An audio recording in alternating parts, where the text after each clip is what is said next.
दिनों में पूरे वर्ष में मंगल का प्रदोष निकाल कर रख लो कि मंगल का प्रदोष इस दिन पड़ रहा है, मंगल की त्रयोदशी तिथि पड़ रही है, प्रदोष व्रत मंगलवार का पड़ रहा है।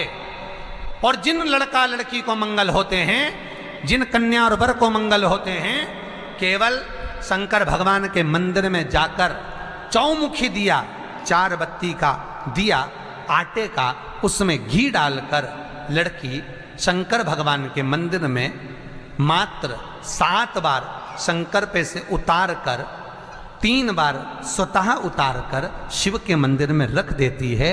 उसका मंगल आड़े आता ही नहीं है, मंगल नहीं आता सामने। मंगल प्रदोष व्रत का इतना महत्व है महाराज। आज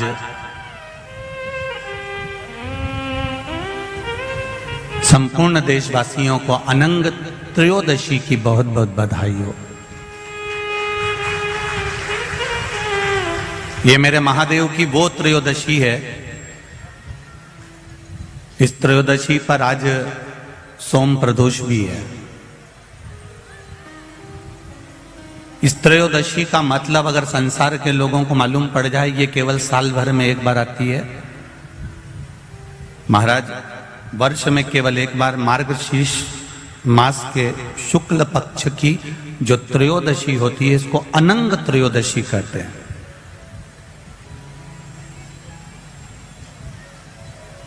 इस त्रयोदशी का महत्व,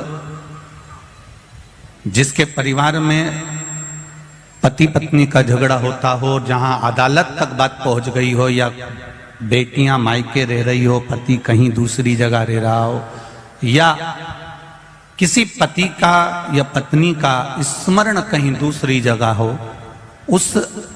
इस अनंग त्रयोदशी का मात्र स्मरण, इस अनंग त्रयोदशी का मात्र पूजन, पूरे साल भर में आप शंकर भगवान की आराधना करते हो, पर इस अनंग त्रयोदशी की आराधना का फल ही दूसरा है, इसका महत्व ही दूसरा है।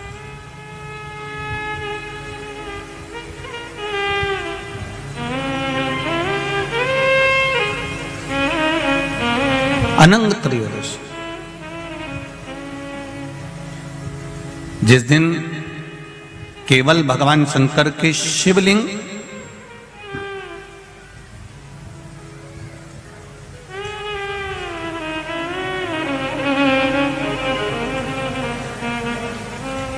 जैसे ये जलाधारी है माता पार्वती जी का हस्तकमल, ये शिवलिंग रखा हुआ है।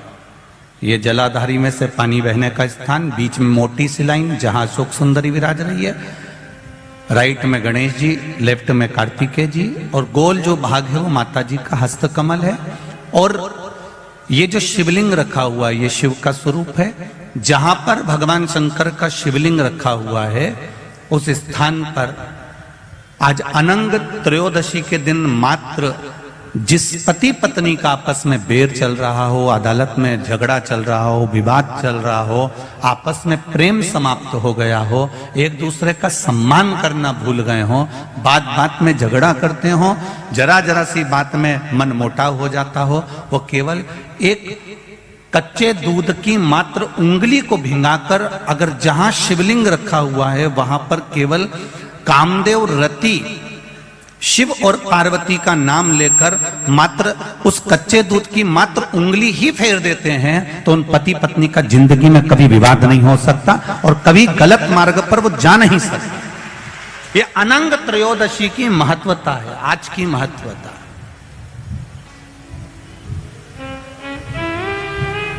केवल साल भर में एक दिन होता है जिस दिन भगवान अपने साड़ू भाई के साथ पूजाते हैं। केवल साल भर में एक दिन होता है जिस दिन महादेव कामदेव के साथ पूजाते हैं। केवल साल भर में एक दिन होता है अनंग त्रयोदशी का दिन, जिस दिन भगवान शंकर ने कामदेव को भस्म करा था और उसको अनंग कर दिया था।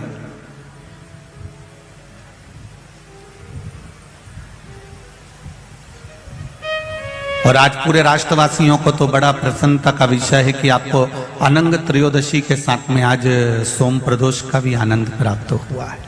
ये शिव की कृपा है, ये उसकी उदारता, ये उसकी करुणा। अनंग त्रयोदशी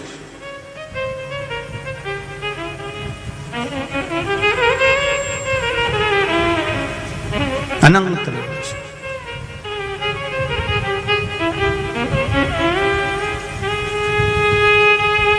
आज के दिन जो 35 साल के हो गए, 30 साल से ऊपर के हो गए, 42 साल के हो गए और जिनका विवाह नहीं हुआ है, वो बेलपत्री की मध्य पत्ती पर केवल कच्चा दूध लगाकर ही भगवान शंकर को समर्पित कर देते हैं। तो अगली जो अनंत त्रयोदशी आती है उससे पहले उसका मंगल विवाह हो जाता है। इतना महत्व है अनंत त्रयोदशी।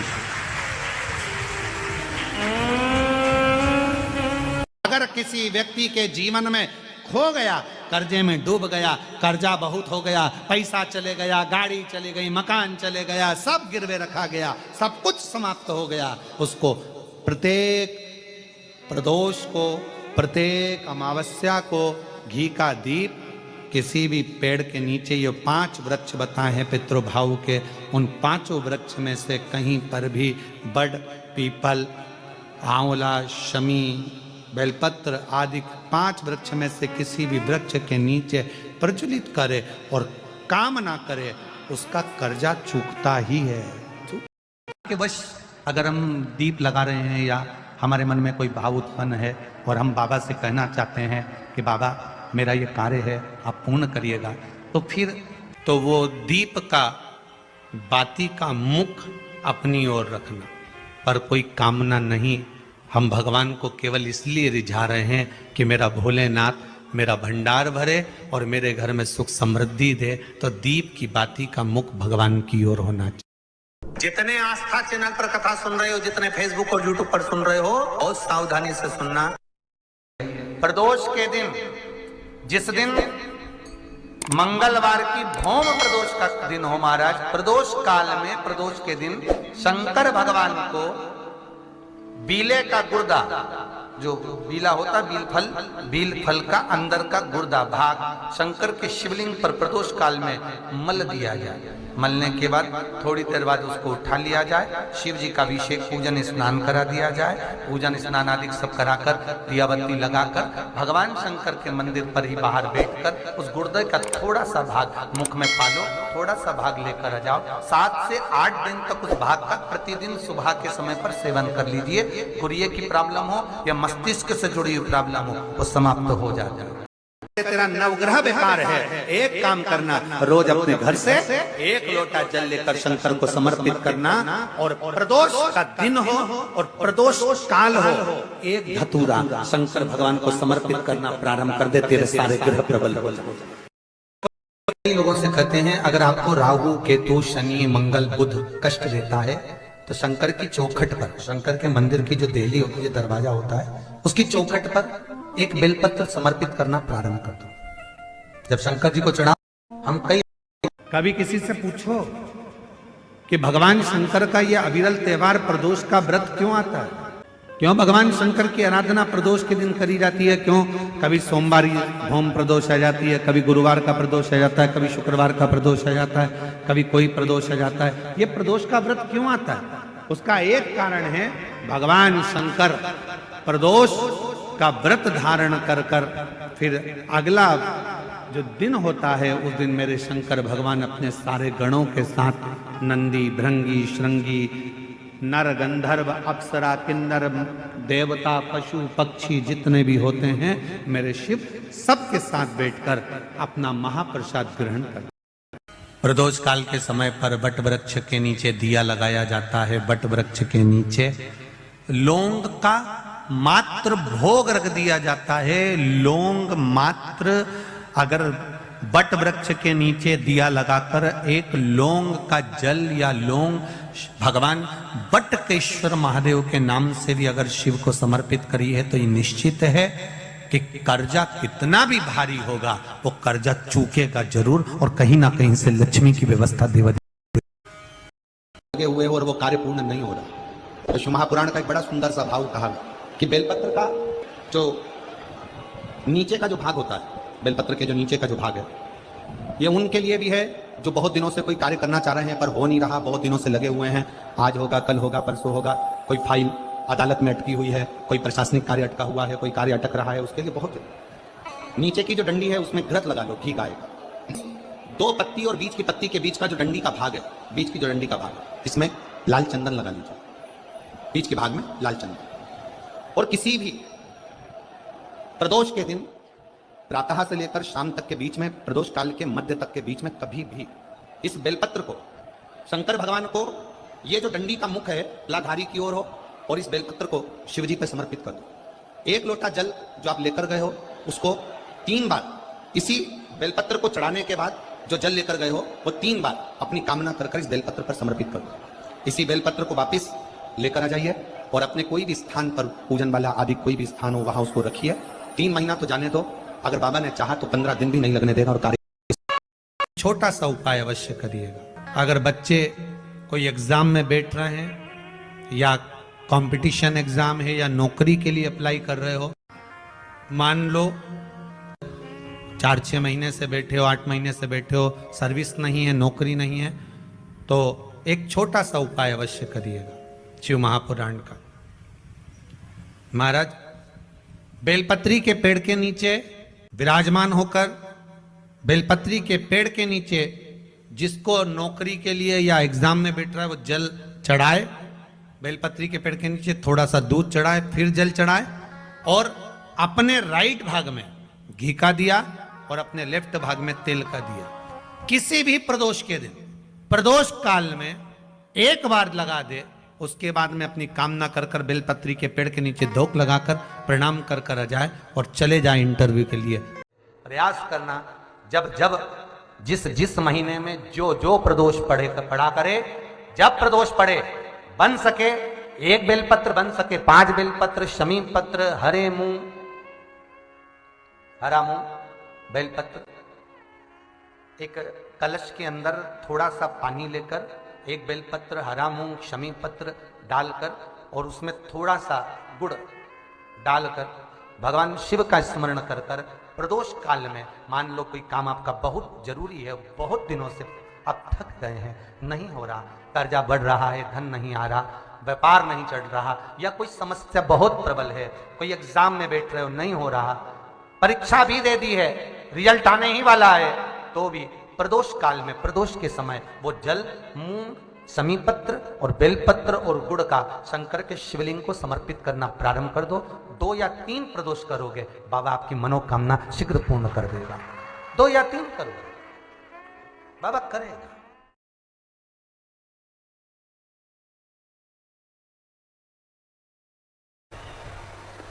उससे 1000 गुना शिवलिंग में बल की प्राप्ति होती है।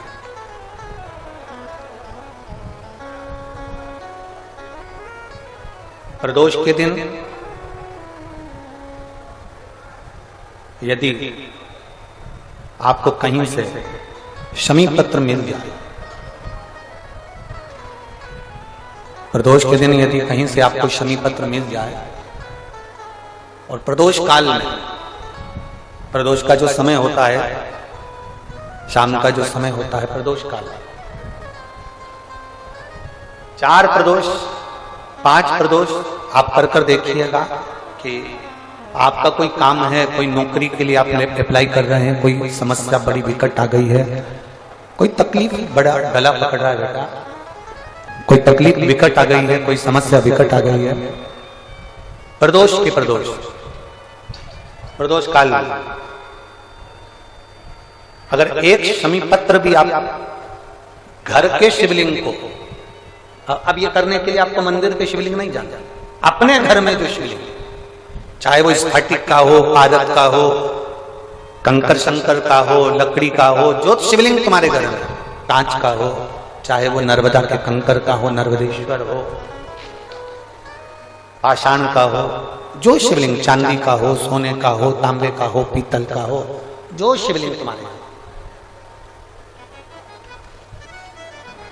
एक शमी पत्र यदि आप भगवान शंकर के शिवलिंग पर समर्पित कर रहे हो, और उस शमी पत्र को उठाकर रात्रि को 9:15 की जो एक मुहूर्त होता है, एक समय होता है, जिस समय पर हम अपने मन की बात भगवान शंकर को कहते हैं, पूर्व में भी इसका वर्णन हम कर चुके हैं कथाओं में, उस 9:15 पर वो शमी पत्र को उठाकर एक कागज में, एक कटोरी में उसको रखते थे।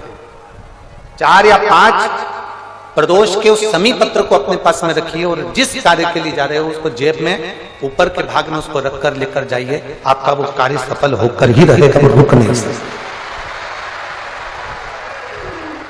तो शमी पत्र में इतना बल होता है, प्रदोष का जो शमी पत्र होता है वो बड़ा बलवान होता है, बड़ा बल। एक पत्र है,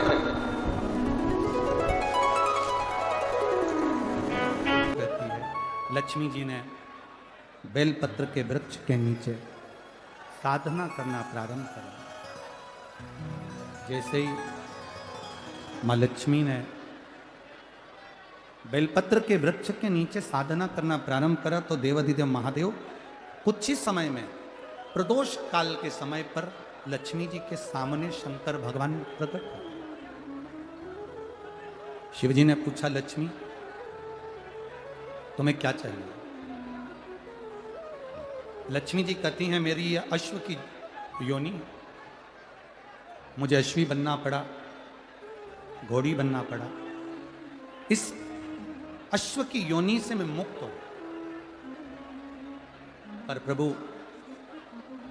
इस अश्व की योनि से मुक्त तो हूं, पर मेरे प्रभु ने मुझे घोड़ी बनाया है, अश्व बनाया है। मैं चाहती हूं मेरे नारायण मुझे इसी घोड़ी की योनि में, अश्वी की योनि में प्राप्त करें। इस घोड़ी की योनि में, इस अश्वी की योनि में मेरे स्वामी, मेरे नारायण मुझे प्राप्त। ठीक है, भगवान भोलेनाथ जी ने कहा, आप चिंता ना करें, जिस प्रदोष काल में आप बेलपत्री के वृक्ष के नीचे आती हो,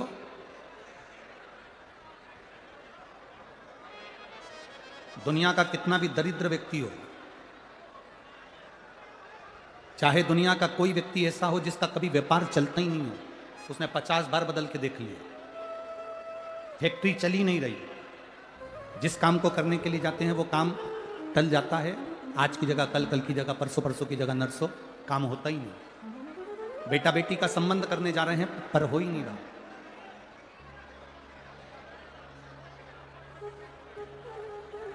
कितना भी दरिद्र से दरिद्र व्यक्ति, कितना भी दीन से दीन व्यक्ति, एक नियम वो अगर अपनी जिंदगी में बना ले, प्रदोष काल में, प्रदोष के समय पर बेलपत्री के वृक्ष के नीचे एक बार जाकर नमन करना और प्रदोष काल में शंकर भगवान के मंदिर में दिया लगाना, ये 2 चीजें अगर वो 3 महीना भी लगातार कर ले तो उसके जीवन में कभी कोई समस्या आ ही नहीं सकती, कोई दुख आ ही नहीं सकता। एक नियम बना, जैसे जिस नारी को, जिस पुरुष को, जिस बच्चे को, जिस बड़े को चर्म रोग हो जाता है, चमड़ी सफेद पड़ने लगती है, जब चमड़ी सफेद पड़ने लगती है, चर्म रोग जैसा जब हो जाता है या चर्म रोग उसको घेरने लगता है, चमड़ी जब सफेद पड़ने लगे या चमड़ी काली पड़ने लगे, या चर्म रोग सोराइसिस जैसी बीमारी तक के लिए है। बेलपत्री के वृक्ष के नीचे की मिट्टी, बेलपत्री के वृक्ष के नीचे की मिट्टी, उसको जिस पात्र के अंदर शिवलिंग बनाने के लिए हम गलाएं, जिस पात्र के अंदर हम शिवलिंग बनाने के लिए उसको गलाएं और शिवलिंग का निर्माण कर कर हम बेलपत्री के वृक्ष के नीचे उसका पूजन करें, उसका विसर्जन करें। और बेलपत्री के नीचे की जो मिट्टी है, जिस पात्र में गलाई जाती है, उस पात्र के पानी का स्नान, उस मिट्टी का थोड़ा सा भाग अपने शरीर पर लगाकर, जहाँ सफ़ेद चमड़ी हो रही हो या श्वेत चमड़ी हो रही हो वहाँ लगाकर और उसका स्नान करना यदि हम प्रारंभ करें। परंतु प्रदोष जैसे अपन शंकर भगवान के मंदिर जाते हैं, दर्शन करते हैं, पूजन करते हैं, उसी तरह बेलपत्री के वृक्ष के नीचे की मिट्टी को गलाकर हम शिवलिंग का निर्माण करते हैं स्नान करना या शरीर पे लगाने के साथ में सबसे ज्यादा जरूरी है शंकर भगवान के उस शिवलिंग की पूजन करना, पार्थिव लिंग की पूजन करना। लगभग 2 शिवरात्रि निकलेगी महीने की, और बाबा जहां जहां से चमड़ी सफेद हो रही होगी वहां वहां से धीरे धीरे बाबा अपने असली रंग को देना प्रारंभ कर देता है। इतना बेलपत्री के वृक्ष की पार्थिव लिंग निर्माण और पूजन की उस मिट्टी का इतना वर्णन हमारे शास्त्र करते हैं, इतना वर्णन।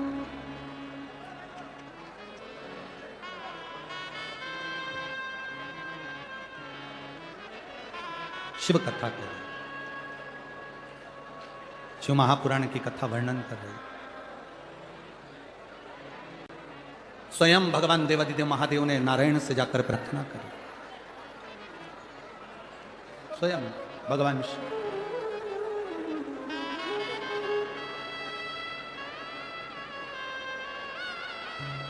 शंभु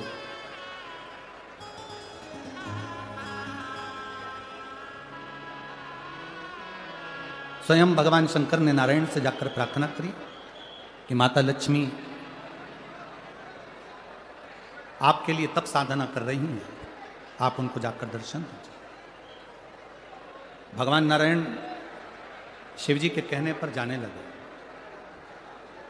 भगवान शंकर के कहने पर भगवान नारायण जाने लगे, पर भगवान शिव जी ने भगवान नारायण को रोका, और भगवान शिव जी ने नारायण को रोककर कहा, प्रभु रुको, मेरा निवेदन केवल इतना सा है, जैसे माता लक्ष्मी घोड़ी बनकर अश्वी बनकर पृथ्वी पर गई हैं, आप अश्व बनकर पृथ्वी पर जाकर लक्ष्मी को लेकर आए। भगवान स्वयं नारायण अश्व बनकर पृथ्वी पर जाते हैं और लक्ष्मी जी को लेकर आते हैं। शिव महापुराण की कथा कहती है, भगवान शंकर का संवाद कहता है, स्वयं नारायण और स्वयं माता लक्ष्मी बेलपत्री के वृक्ष के नीचे विराजमान शिवलिंग का पूजन करते हैं और बेलपत्र की परिक्रमा करते हैं। जैसे ही उन्होंने बेलपत्र की परिक्रमा करी, शंकर भगवान वहाँ सम्मुख में जब आते हैं तो नारायण और लक्ष्मी जी भी अश्व की योनि से छूट जाती हैं और नारायण भी अश्व योनि को त्याग कर नारायण लक्ष्मी बनकर वैकुंठ का निवास करने लगते हैं। स्वयं प्रदोष व्रत करने वाले को भोजन नहीं करना चाहिए, ध्यान दीजिए। फलाहार करो, उसमें भी नमक का सेवन मत करो। प्रदोष व्रत में नमक का सेवन वर्जित होता है। कारण क्या कारण होता है?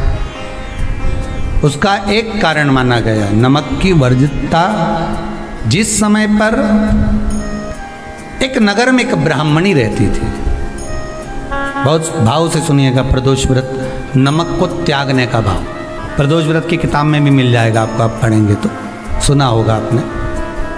एक ब्राह्मणी रहती थी एक नगर में, उसका पति नहीं था, छोटा सा बालक एक साथ में रहता, छोटा सा बालक। अब ब्राह्मण के घर की धर्म पत्नी है, ब्राह्मण कर्मकांड करने वाला, पूजन करने वाला, पाठ करने वाला, अनुष्ठान करने वाला, पूजन करने वाला, मंत्र जाप करने वाला, भगवत भक्ति में डूबने वाला। ब्राह्मण तो चले गया, ब्राह्मणी बच्चे के साथ रह रही, क्या करे वो? अकेली निवास कर रही है, अकेली रह रही है। और ब्राह्मणी बच्चे के साथ भ्रमण करती रहती, घूमती, कहीं कहीं दर दर जाकर कुछ भिक्षा को मांग कर लेकर आ जाती, और भिक्षा लाने के बाद में उस भिक्षा को जब लेकर आती तो अपने बच्चे को भी खिलाती और स्वयं भी उसका पान करती। एक दिन ब्राह्मणी भ्रमण करते करते प्रदोष काल के समय पर शिव मंदिर में प्रवेश करी। प्रदोष काल के समय पर और शंकर मंदिर में जब प्रवेश करा, प्रदोष काल किसको कहते हैं? सूर्य अस्त हो रहा हो, रात्रि प्रवेश कर रही हो, दोनों का जब मिलन हो रहा हो वो प्रदोष काल कहलाता है। दोनों का जब मिलन हो रहा, सूर्यास्त हो रहा हो, रात्रि अपना चरण बढ़ाने के लिए आगे बढ़ रही हो और दोनों का जब मिलन हो रहा है, वो प्रदोष काल है, वो प्रदोष का समय है। ब्राह्मणी मंदिर में प्रवेश कर रही, जब ब्राह्मणी मंदिर में प्रवेश करी, मंदिर के अंदर पहुंची, प्रदोष काल का समय था, प्रदोष का समय चल रहा था। और प्रदोष काल के उस समय में, प्रदोष काल के उस समय में जब ब्राह्मणी ने देखा कि कोई भगवान की भक्ति में लगा हुआ है, भगवान के रस तत्व में डूबा हुआ है, आज ब्राह्मणी के पास में कुछ पदार्थ नहीं है, अपने बच्चे का पेट भरने के लिए कोई सामग्री नहीं है, और कुछ आस लेके वो प्रवेश करी है, कुछ आस लेकर वो अंदर प्रवेश कर जाती है। कोई ऋषि की पत्नी, कोई ब्राह्मण जन की अर्धांगिनी उस प्रदोष के समय पर शंकर का अभिषेक पूजन कर रही थी, भगवान शिव की आराधना कर रही थी, भगवान की भक्ति में डूबी हुई थी। जब भगवान शिव की आराधना में डूबी हुई है, आराधना कर रही है, ये कुछ पाने के लिए चली गई, ये कुछ पाने के लिए गई और इसके मन में आया कि मैं कुछ, मुझे भोजन का कोई पदार्थ मिल जावे, मुझे कुछ भोजन मिल जावे, और जब मुझे भोजन मिल जाएगा तब मैं जो पाऊंगी अपने बच्चे को भी पाऊंगी। पर जिस मंदिर में वो प्रवेश करी थी, जहाँ पर नारी पूजन कर रही थी शंकर की प्रदोष काल में, वहाँ पर पड़ी हुई कुछ वस्तु को इस ब्राह्मणी ने मांग लिया। मेरे बालक को बहुत भूख लगी है, मेरा बच्चा बड़ा भूखा है, इसके भोजन के लिए थोड़ी सी सामग्री दे दीजिए, इसके भोजन के लिए थोड़ा सा कुछ रस तत्व दे दीजिए। उसने उठाया थोड़ा सा पदार्थ, कुछ जो उसके पास में था वो दिया। जब दिया तो देने के बाद जब उसे प्राप्त हुआ और होने के बाद में जब वो मिल गया उसको, तो उसने उस समय पर उस पदार्थ को जैसे ही मुख में लिया, लेते ही कहा इसमें तो स्वाद नहीं है, इसमें स्वाद नहीं है। उस ब्राह्मणी ने बड़ा सुंदर एक संवाद कहा। घर का जो बड़ा होता है ना, घर का जो बड़े होता है, घर का बुजुर्ग जो होता है, घर का जो प्रथम स्थल प्राप्त करने वाला, मेन कुर्सी पर अच्छी जगह पर जो बैठने वाला होता है ना, ब्राह्मणी कहती है वो कभी किसी वस्तु में ऐब नहीं देखता, मिनक नहीं निकालता। समाज के अन्नकूट होते हैं, समाज के जब अन्नकूट होते हैं महाराज, समाज के जब अन्नकूट होते हैं, बड़े बड़ी समाजों में जब कार्तिक महीने में अन्नकूट महोत्सव होते हैं, बहुत सारा प्रसाद बनता है। जो बुजुर्ग होते हैं ना, बड़े समझदार लोग होते हैं ना, तो अन्नकूट की जब प्रसाद खाने बैठते हैं ना, उसमें नमक नहीं भी होता ना, तो नहीं बोलते कि इसमें नमक नहीं है। पर जो हमने डोनेशन दिया है, जब तुम आए थे समाज वाले, तो हमने 1000 का लिफाफा दिया, 500 का लिफाफा दिया, 2000 का लिफाफा दिया, और भोजन ऐसा बनवाया। एक व्यक्ति वो जो खाकर चुपचाप चले गया, और एक व्यक्ति वो जिसने प्रसाद पर उंगली उठाई। इन दोनों को अन्नकूट की तारीख पे इनका नाम लिख लो, और अगला अन्नकूट आए तब दोनों की दशा देखना। एक जो चुपचाप खाकर चले गया, भगवान के प्रसाद को प्रसाद मानकर, प्रभु का दर्शन मानकर लेकर चले गया, वो उन्नति की सीढ़ी पर चढ़ता चले गया, और जो मिनक निकालता रहा वो साल भर खटर पटर की जिंदगी जीता रहा। भगवान के प्रसाद में कभी भी ध्यान रखिएगा, भगवान के प्रसाद के अंतर्गत स्वाद की कोई मूलता नहीं होती। भगवान का प्रसाद स्वयं स्वाद है। भगवान के प्रसाद में नमक नहीं देखना, मिर्ची नहीं देखना, भगवान के प्रसाद में शक्कर नहीं देखना, भगवान के प्रसाद में कुछ ये नहीं देखना कि कितना माल डला, कितना घी, कितना बादाम, कितना काजू, कितना इलायची डला। हाँ, यहाँ तक शास्त्र कहता है कि भगवान का प्रसाद अगर बन रहा है तो उसकी सुगंध भी नहीं ली जाती है महाराज। यहाँ तक शास्त्र कहता है। जब तक भगवान उसको पानी ले तब तक उसका सुगंध भी नहीं ली जाती। और कई कई जगह तो भगवान को प्रसाद अगर सूखा सामान हाथ में आ गया, इलायची कैसी है, मंदिर के अंदर जाने वाली है भगवान को डलने के लिए, लाओ यार किसकी दुकान से आई इलायची बताओ, इलायची 25 बार सूंघा, हाँ हाँ अच्छी है, अब सूंघ लिया तो भगवान इसको स्वीकार करेगा क्या? अरे जम के तो बोलो। एक फूल तुमने बगीचे से तोड़ा और सोचा इसमें पहले मैं सूंघ लेती हूँ, इसमें स्वाद है कि नहीं, इस फूल में गंध है कि नहीं, इसमें सुगंध है कि नहीं, और फूल सूंघ लिया, उसके बाद तुम भगवान को देखो, भगवान स्वीकार करेगा नहीं। कई कई घरों में तो हंडी से दाल चलाती जाए अपने हाथ में डाल के। महाराज ब्राह्मणी ने जैसे मुख में लिया थूक दिया। ये श्रेष्ठ नहीं है। जो ऋषि की पत्नी अंदर पूजन कर रही थी प्रदोष काल में, उसने कह दिया, आपका चेहरा बता रहा है कि आप ब्राह्मण की धर्म पत्नी हैं, पर आज आप दर दर जाकर अगर भिक्षा मांग रही हो, दर दर जाकर अगर भीख मांग रही हो, दर दर जाकर भिक्षा को मांग रही हो, तो इसमें आपके पति का दोष नहीं है, दोष आपका है। क्योंकि आप भगवान के प्रसाद में भी जो स्वाद देखी थी ना, ये आपका एक जन्म का नहीं है, ये ना जाने कितने जन्म का है। ब्राह्मणी के मस्तिष्क में बैठ गया, ब्राह्मणी के उस वो कहा ना, वो बक्कल में नहीं अक्कल में बैठ गया कि ये स्वाद नहीं देखना। इसलिए प्रदोष व्रत के अंतर्गत ब्राह्मणी ने उस दिन से विचार कर लिया कि जैसे आप पूजन कर रही हो, जैसे आप अर्चना कर रही हो, जैसे आप आराधना कर रही हो, ऐसी आराधना, ऐसी पूजन, ऐसी भक्ति मैं भी करूँगी, ऐसी आराधना मैं भी करूँगी। अब मैं स्वाद नहीं देखूँगी। तो प्रदोष व्रत करने वाले को ध्यान रखना चाहिए कि नमक का सेवन ना करे, भोजन ना करे, फलाहार करिए, फल का आहार करिए, प्रयास करिए। और यदि आपने व्रत का ले लिया भोजन का कि हम तो एक टाइम फलाहार करेंगे, एक टाइम भोजन करेंगे, ऐसा भी कई लोग प्रदोष ले लेते हैं, तो वो बात आपकी है, आप तक रखो, ठीक है, अपने मन तक। ठीक है, बाबा आपकी मनोकामना पूर्ण करे, वो भी भाव रखे। अरे भगवान को धन्यवाद दो कभी कभी कि तूने अच्छे घर में पैदा किया, अच्छा परिवार दिया, अच्छा पति दिया, अच्छी पत्नी दी, अच्छे बच्चे दिए, अच्छा कुटुंब दिया, घर दिया, दुकान दी, जमीन जायदाद दी, शरीर अच्छा दिया, हाथ पैर आँख नाक मुंह सब बढ़िया दिया, एक के भी निपटा के नहीं भेजा तूने। मान लो एक आध निपटा के भेज देता तो क्या झगड़ा करने ऊपर जाते? एक ही कान देता और एक गायब कर देता तो यहाँ से चिपका देता, तो क्या कर लेते?